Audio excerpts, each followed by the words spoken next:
କାଲି ସନ୍ଧ୍ୟାବେଳେ କିଛି ନଥିଲା, ରାତି 12ଟା 1ଟାରୁ ପାଣି ବଢିଲା ଅଚାନକ। ସକାଳ 8ଟା ଭିତରେ ତ ଗାଁ ଭିତରେ ପୁରା ପାଣି ଆଉ। ତାପରେ ଦେଖୁଛନ୍ତି ତ ପରିସ୍ଥିତି ଏଇଆ ଆଉ। ଏବେ ଟିକେ ଜଷ୍ଟ କମିଛି ପାଣି, ନହେଲେ ପାଣି ପୁରା 11ଟା 12ଟା ବହୁତ ଜୋର ପାଣି ଥିଲା।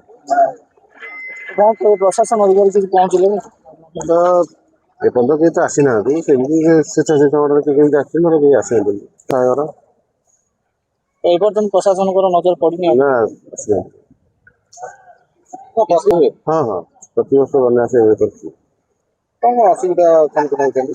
ଅସୁବିଧା ଦେଖନ୍ତୁ, ଚାଷବାସ ବଢି ଯାଉଛି, ପ୍ରଥମ ଚାଷବାସ ବଢି ଯାଉଛି, ଘର ଦ୍ୱାରରେ ପାଣି ପଶି, ମାନେ ଗୋରୁ ଗାଈ ଭଲ ମନ୍ଦ ଯେଉଁମାନେ ରଖିଛନ୍ତି ସେମାନେ ବି ହଇରାଣ ହଉଛନ୍ତି। ଗୋରୁ ଗାଈ ବାନ୍ଧି ପାରୁନାହାନ୍ତି କୋଉଠି, ଗୋରୁ ଗାଈ ମାନେ ଦାନା ଦେଇ ପାରୁନାହାନ୍ତି, ନିଜେ ବି ରୋଷେଇ କରି ଖାଇ ପାରୁନାହାନ୍ତି। ଘରେ ପାଣି ପଶିଲେ ଆଉ ରୋଷେଇ କେମିତି କରିବ?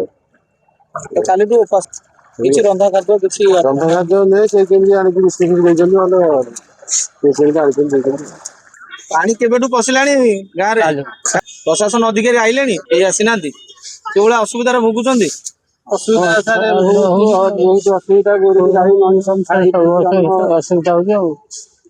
ବଢିଲା ପରେ ସାର୍ ଘରେ ସବୁ ପାଣି ପଶିଗଲା, ଗୁହାଳେ ପାଣି ପଶିଗଲା, ଗୋରୁ ଗାଈ ଯିବା ପାଇଁ ଅସୁବିଧା ହେଲା। ଉପର ଜାଗା ଦେଖିକି ଘର ଗୋରୁ ଗାଈ ବନ୍ଧା ହେଲେ, ଗୋରୁ ହତାଶ ହଉଛନ୍ତି। ତାପରେ ଆମର ରୋଷେଇବାସ ନାହିଁ ସାର୍, ରୋଷେଇବାସ ନାହିଁ। ଏଇ ବର୍ତ୍ତମାନ ଛକକୁ ଯାଇଥିଲୁ, ଖାଦ୍ୟ ନେଇକି ଆସୁଛୁ ଆଉ।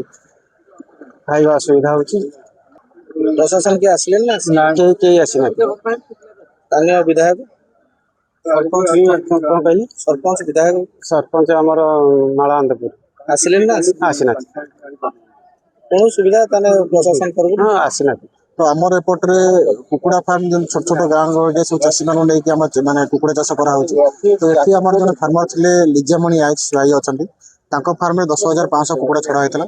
ସେ ଦାନା କୁକୁଡ଼ା ସବୁ ନଷ୍ଟ ହେଇଯାଇଛନ୍ତି।